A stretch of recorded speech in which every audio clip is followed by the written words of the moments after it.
flower's purpose is simple and immutable. Human purpose is fickle, because it is a slave to memory. Memories must be strictly managed, Alice. Unproductive ones must be eliminated.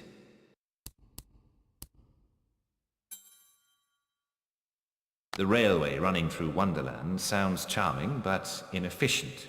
Noise and smoke, like snips and snails, perhaps. Best to forget that train. A mock turtle as conductor? Oh, no, I don't think that will do at all. Some insects eat their young, Alice. They have much to teach us, alive or dead.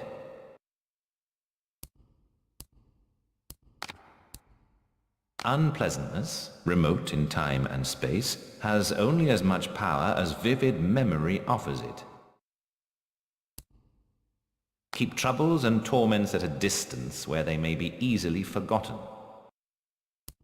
What Nurse Witless said was, the fire whooshed in, lit her up like the guy on Cracker Night. No one knows how she survived except Alice, and she's Stoom, remember?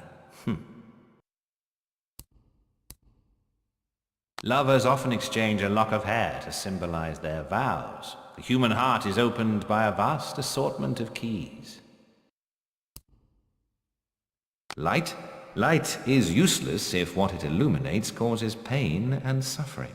Better to cast such things into the dark depths of Lethe, the river of forgetfulness. Balance is the golden mean of all things, Alice, between light and dark, between disease and health, or even between wrong and right.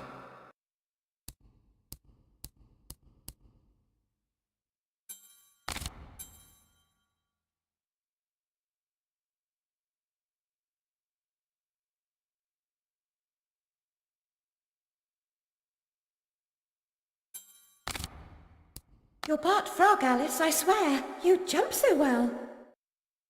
If you leap from that table again, Alice, I'll expire.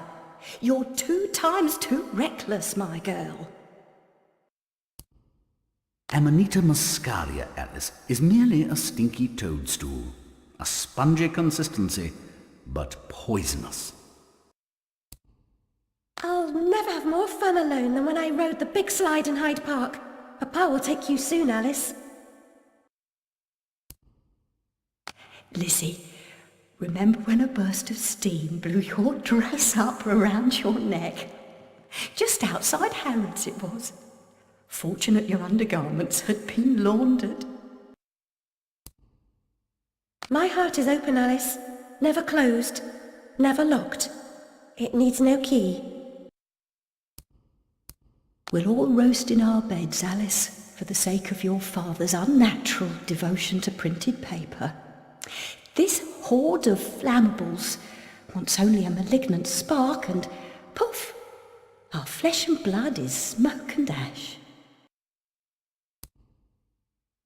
With gas laid on, Alice, we'll go to Brighton on what we save on beeswax, candles and oil. Remember, Alice, don't curse the darkness or the cold when you're in the library at night.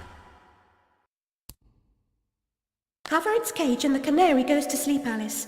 Out like a snuffed candle. Sleeps the sleep of the just. Like Mama and Papa. After 10, they're unconscious. Papa, your enthusiasm for photography makes the library smell like rotted fruit. And I'm certain these solutions are toxic. Whoever said there is no book so bad but something good may be found in it never read Martin Farquhar Tupper's Proverbial Philosophy. I'm pleased you love my sea creatures, Alice. Photographs are a kind of imitation. A great painter captures a true likeness. The camera helps an amateur come close. Whoever destroys a soul destroys the world. There is much wisdom in that, Alice. I've smoked a cigarette, Alice. No fun at all. One day I'll try a clay pipe. Poor Dodgson is a pathetic sailor and an even worse captain. We'd have run aground on the Isis if I hadn't taken an oar.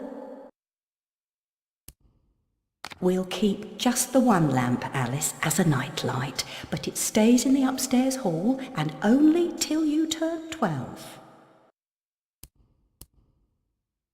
When Papa grounded me, I climbed down the trellis. The tree branch makes a bridge, and it's not much of a drop. Keep our secret, Alice, or we're not sisters. Regrettably, the creature has to die for its image to be properly captured. The subjects of art often suffer. No bearskin rug before the hearth, no deer antlers on the wall, no taxidermic abominations in the house. Demeans the creature's dignity. A weapon's intended function is almost beside the point. Ultimately, it's only as good as the person who wields it. A locked room is little more than a cage, a prison by another name. I despise concealment of any kind.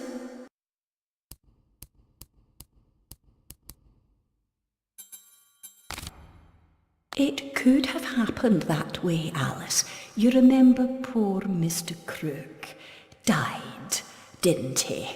Dr. Wilson rejects spontaneous combustion, but I trust Mr. Dickens.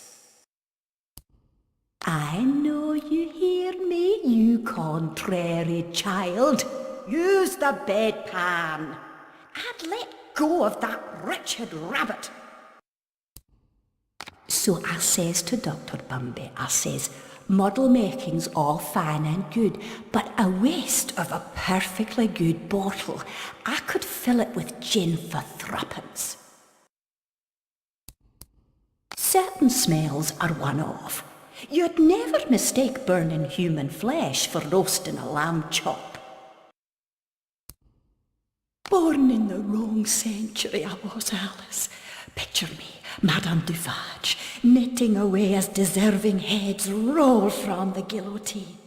Ah, those were good days. Look how small she's become, all curled up. She's barely there, a vixen in her hidey-hole. Flight or fight implies a permanent choice, but flight often just means putting off the fight to another day. Choose your battles wisely, Alice. Alice was often alone, an interior and lonesome child, I suspect. Her sister, though loving and much loved, was too old to be a playmate. It's been years now, Alice. Time to put away childish things. Epidermis was singed to the third layer, and the rest of her skin was as brittle as carp scales. She is certainly ill. She imagines odd things, and she has a hero complex, an inherent desire to help others, being unable to help herself, and a compulsion to make the world right. She's trying to unlock the true meaning of her life, and she doesn't know who has the key.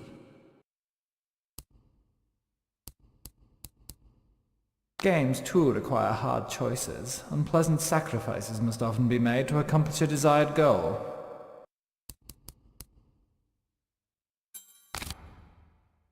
Finish your soup, girls. Bovine juveniles gave their all for it.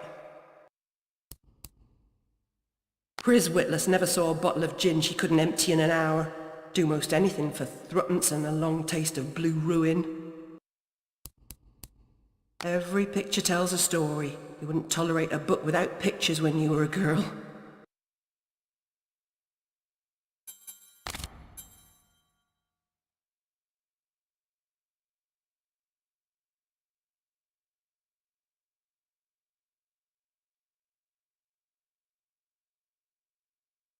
Industry thrives on suffering, obsolescence, and ruination, Alice. It's made the East End into a privy. Consider a simple farm life in Australia, perhaps. We might liquidate what remains of your inheritance.